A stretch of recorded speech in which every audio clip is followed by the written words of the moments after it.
GST विभाग द्वारा थाना साइबर थाने में एक अभियोग पंजीकृत कराया गया था 30/26, जिसमें अस्तित्वहीन फर्म के आधार पर फर्जी आईटीसी करीब 2 करोड़ रुपए की फर्जी आईटीसी कुछ लाभार्थी फर्म द्वारा जो है क्लेम कर ली गई थी। इसका विवेचना साइबर थाने द्वारा करी जा रही थी, परंतु पर्यवेक्षण जो जीएसटी एसआईटी जो जनपद स्तर पे एसएसपी साहब द्वारा गठित करा गया, उसके द्वारा इसका पर्यवेक्षण करा जा रहा था, जिसमें विवेचना के क्रम में जो लाभार्थी फर्में थी उनका जीएसटीआर 3B और जो अस्तित्वहीन फर्म है इसका जीएसटीआर 1 जो जिन लोगों के द्वारा भरा जा रहा था और जिन लोगों के द्वारा ये अस्तित्वहीन फर्म ऑपरेट करी जा रही थी, आज उनको गिरफ्तार करा गया है। और एक पूरा गैंग जो इस तरह के अस्तित्वहीन फर्म के आधार पर करोड़ों रुपए की फर्जी आईटीसी को क्लेम करके लाभ प्राप्त करके आपस में बांट लेता था, उसका खुलासा हुआ है। इसमें 2 अभियुक्त अभी वर्तमान में गिरफ्तार हुए हैं। इनके पास से अपराध में प्रयुक्त जो विभिन्न इंटरनेट का जो प्रयोग करा जा रहा है और कॉल्स का जो मोबाइल का प्रयोग करा जा रहा है वो बरामद हुए हैं। 2 लैपटॉप जो अपराध में प्रयोग करे हो रहे हैं उनको बरामद करा गया है। एक इनके द्वारा तैयार डायरी जिससे ये अपना लेखा जोखा लिखते थे, और जितनी वर्तमान में फर्जी फर्में ये प्रयोग कर रहे थे, अस्तित्वहीन फर्मों को प्रयोग कर रहे थे फर्जी आईटीसी क्लेम करने के, उनका विवरण है। इसके अलावा बहुत सारे चेक्स जिसपे लाखों रुपए का अमाउंट जो है, साइंड अमाउंट जो है, सिग्नेचर के साथ अमाउंट लिखा हुआ है, वो है करीब 4 से 5 करोड़ रुपए का अमाउंट उसमें ऑलरेडी फिल्ड था, जिसको ये लगभग रोज निकाल लेते थे। ये आरटीजीएस के माध्यम से अपने विभिन्न जो है म्यूल अकाउंट्स में और सर्कुलर ट्रेडिंग के माध्यम से अपना जो है ट्रांसफर कर लेते थे, उनको बरामद करा गया। जो वर्तमान में अभी तक जितना जानकारी मिली है कि तब जो हमारा मेन फर्म थी जिसके ऊपर हम लोग इन्वेस्टिगेट कर रहे थे वो पीसी इंटरप्राइजेस थी, जो अस्तित्वहीन फर्म जो है जीएसटी विभाग द्वारा पाई गई थी। और इसके द्वारा किए गए फर्जी व्यापार के आधार पर 2 फर्में हैं जिन्होंने फर्जी आईटीसी क्लेम करा। एक का नाम है श्री लालजी मेटल अलॉय और एएस इंटरनेशनल।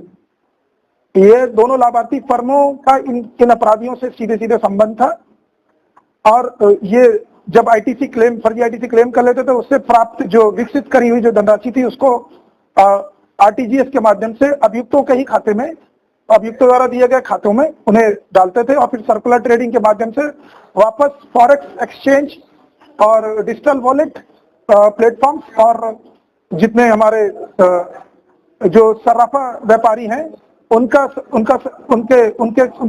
अकाउंट से सर्कुलर ट्रेडिंग करके लाभ को कैश के रूप में प्राप्त करके आपस में वितरित कर लेते थे। एग्जैक्ट अमाउंट है वो तो हो सकता है कि बहुत ज्यादा हो, क्योंकि ये जो गैंग है ये 2018 से इस काम में अपराध में शामिल है। जो हमारे पास वर्तमान में जो डेटा अभी तक जितना विवेचना में आया है वो ये है कि इन्होंने जो डिजिटल वॉलेट क्रिएट करा है एयर पेपर, उस पर लगभग 118 करोड़ का अमाउंट इन्होंने आरटीजीएस के माध्यम से ट्रांसफर करके उसको आहरित करा है, कैश विड्रॉल करके अपना आपस में बांटा है। तो अगर पिछले फरवरी से लेकर जून तक का ही डेटा देखेंगे तो इन 4 महीने 5 महीने के समय में करीब 118 करोड़ रुपए। ये एक माध्यम मैं बता रहा हूँ, एयर पे का माध्यम, एयर पे वॉलेट से, जिससे इन्होंने पैसा 118 करोड़ रुपए विड्रॉ करा। इसके अलावा इनका पैसा विड्रॉ करने का एक और माध्यम है जिसको फिजिकली कैश के रूप में विड्रॉ करते हैं, फॉरेक्स एक्सचेंज है। कुछ फॉरेक्स एक्सचेंज करने वाले लोग भी इनके साथ जुड़े होने की संभावना है, जिनके अकाउंट में ये पैसे अकाउंट में ट्रांसफर करते थे और उनसे कैश बरामद कर रहे हैं। इसके संबंध में कुछ कम्युनिकेशन भी मिले हुए हैं और इनके अकाउंट ट्रांसफर से भी डेटा जो है उसको प्राप्त करके उसके संबंध में विश्लेषण कर कार्रवाई करी जाएगी। इसमें कई अपराधियों का नाम है जो प्रेस नोट में ही आपको बताया गया। जैसे जो मेन इसमें योगेंद्र शर्मा है, इसके 2 मेन साथी हैं, एक अंकित है, अंकित बंसल, और दूसरा है अनमोल। ये तीनों लोग मिलकर पूरे नेटवर्क को चलाते थे।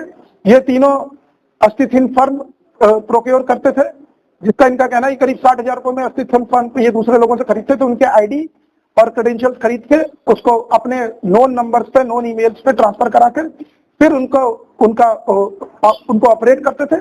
इसके अलावा जो म्यूल अकाउंट्स हैं उनको भी ये प्राप्त करते थे। उनके म्यूल जो गरीब लोग हैं उनको झांसा देकर उनके नाम पे फर्जी कंपनियां क्रिएट करके, फर्जी अकाउंट क्रिएट करके उसमें करोड़ों रुपए का ट्रांसफर कराकर फिर उनसे कैश या फिर जो है आरटीजीएस के माध्यम से सोना खरीद के या उसको बेच के सर्कुलर ट्रेडिंग दिखाते हुए, जिनकी की खुद की वास्तविक हैसियत उन लोगों की कुछ हजार रुपए की भी नहीं होगी, उन लोगों के में खाते में करोड़ों रुपए का डेली का लगभग ये ट्रांजैक्शन कर रहे हैं। प्लस इसके अलावा सबसे इंपॉर्टेंट, इन्होंने एयर पे का वर्तमान में जो मॉडल ऑपरेंडी इनकी है कि एयर पे वॉलेट का प्रयोग करते हुए उसमें पैसे ट्रांसफर कराते थे आरटीजीएस के माध्यम से। और फिर जो अभियुक्त योगेंद्र पकड़ा गया है, इसकी एक फर्जी आईडी थी, क्या नाम था उसका, राघव गुप्ता के नाम की। तो उसने आधार कार्ड तैयार कर रखा हुआ था और जो भी पैसा इन एयर पे वॉलेट में आता था वो अपनी फर्जी आईडी लगाकर उसको कैश के रूप में, उस आईडी के आधार पर ही सिर्फ जो है कैश के रूप में प्राप्त कर लेता था।